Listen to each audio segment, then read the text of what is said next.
Bonjour à toutes et à tous, je suis Thomas Chardin.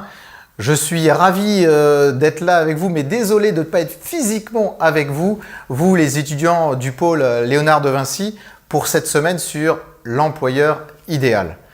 Je suis dirigeant de Parlons RH, qui était l'agence que j'ai fondée il y a 7 ans. C'est un média communautaire, un blog que je vous invite évidemment à suivre. C'est aussi un cabinet de conseil en marque employeur et expérience collaborateur, d'où cette vidéo. Et c'est aussi une agence de services éditorial. On produit du contenu, des vidéos, des articles. Agence de services éditorial et digital. On anime des communautés sur les réseaux sociaux.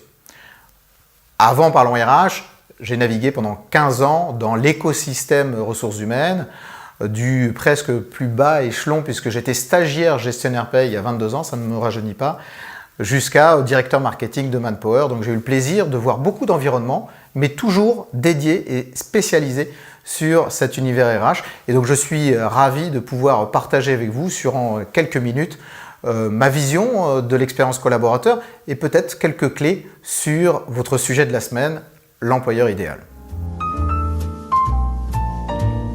L'expérience collaborateur, qu'est-ce que c'est? C'est tout simplement le ressenti du collaborateur, de vous quand vous allez être salarié, de votre arrivée dans l'entreprise et même peut-être un petit peu avant, à votre sortie de l'entreprise et même peut-être un peu après, on continue à avoir des échanges avec son ancien employeur. On parle bien là de ressenti, c'est donc du domaine de la perception.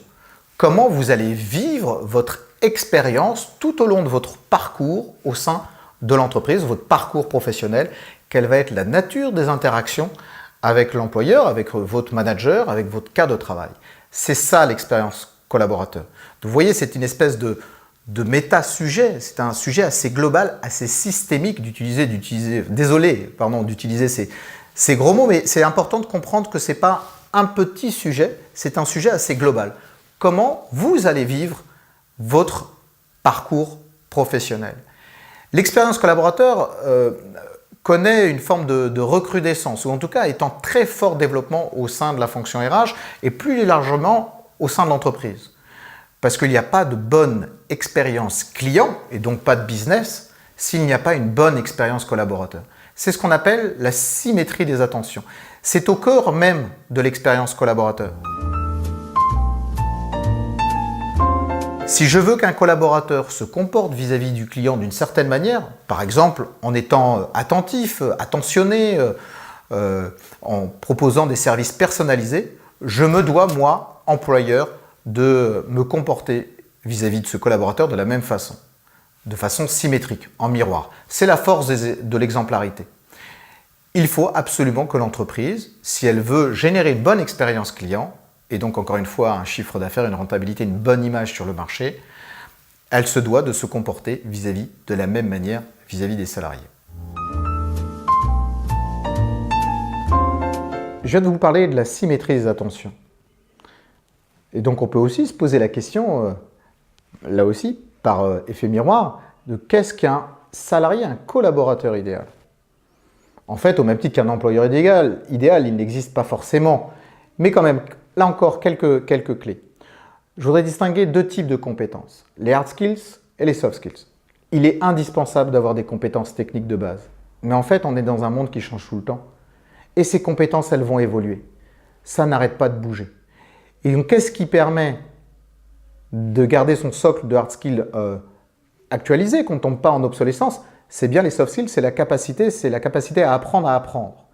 C'est cette capacité à être dans une dynamique relationnelle, de partage, d'écouter l'autre activement, sincèrement. Donc ces deux types de compétences, hard skills et soft skills, elles sont éminemment complémentaires. Je n'arrête pas de trouver des gens qui sont très très forts techniquement et qui sont des totales incompétents dans l'entreprise. La réciproque est vraie. Si on n'est que sur des soft skills, c'est qu'on a un défaut de hard skills. Dans certains champs de métiers, ça ne va pas fonctionner, ça ne va pas matcher non plus. En fait, je rajouterais deux compétences par rapport à hard skills et soft skills. La première, c'est la chance. La chance est une compétence, elle se travaille. Allez la chercher, soyez opportuniste, osez, plantez-vous. L'échec n'est pas le contraire de la réussite, c'en est le brouillon.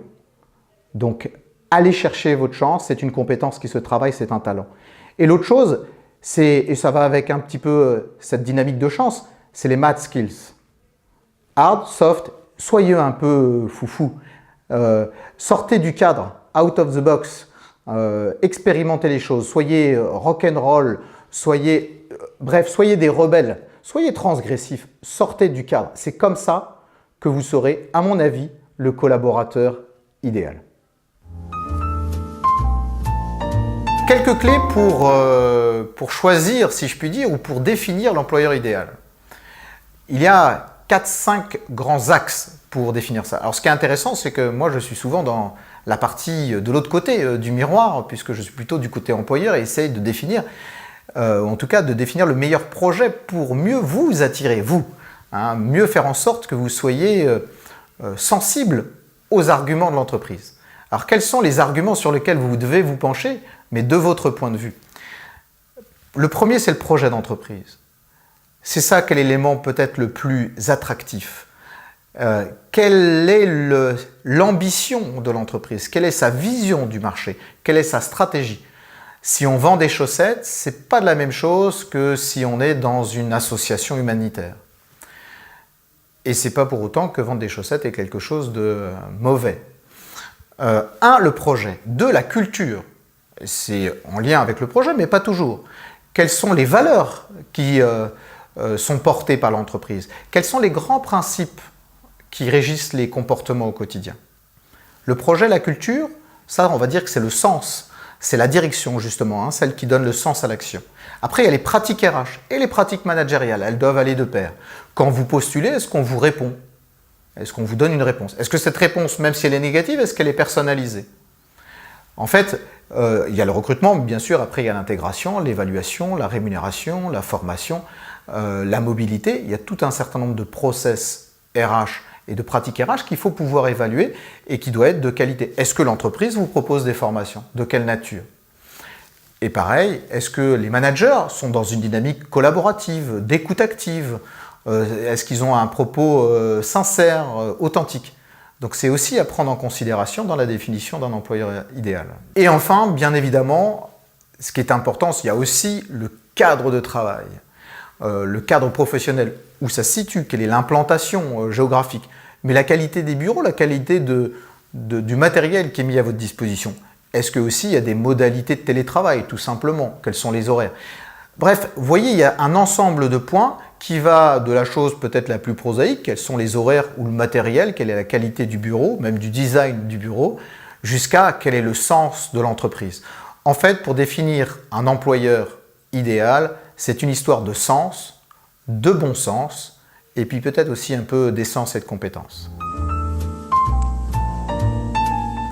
Si je pouvais me permettre de vous donner quelques conseils, en tout cas un conseil, évitez dans votre exercice de la semaine de faire à l'employeur ce qu'il n'arrête pas de vous faire, à vous, étudiant du pôle Léonard de Vinci. En fait, il généralise. Le commerce, c'est pas être ingénieur. Dans le commerce, c'est pas être dans la communication. La communication, c'est pas le marketing. Le marketing, c'est pas le digital. On passe notre temps à globaliser pour adresser des cibles.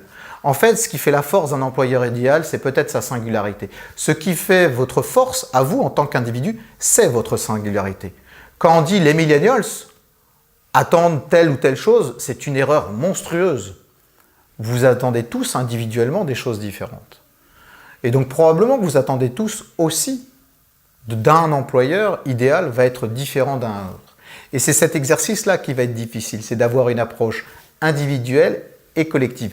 Mais ne globalisez pas, essayez plutôt de cultiver votre, si je puis dire, votre singularité collective. Tout ça n'a une seule finalité, et je conclurai là-dessus. Il s'agit bien évidemment de remettre l'homme au cœur de l'entreprise. Mais peut-être que le plus important, c'est de remettre l'entreprise au cœur de l'homme.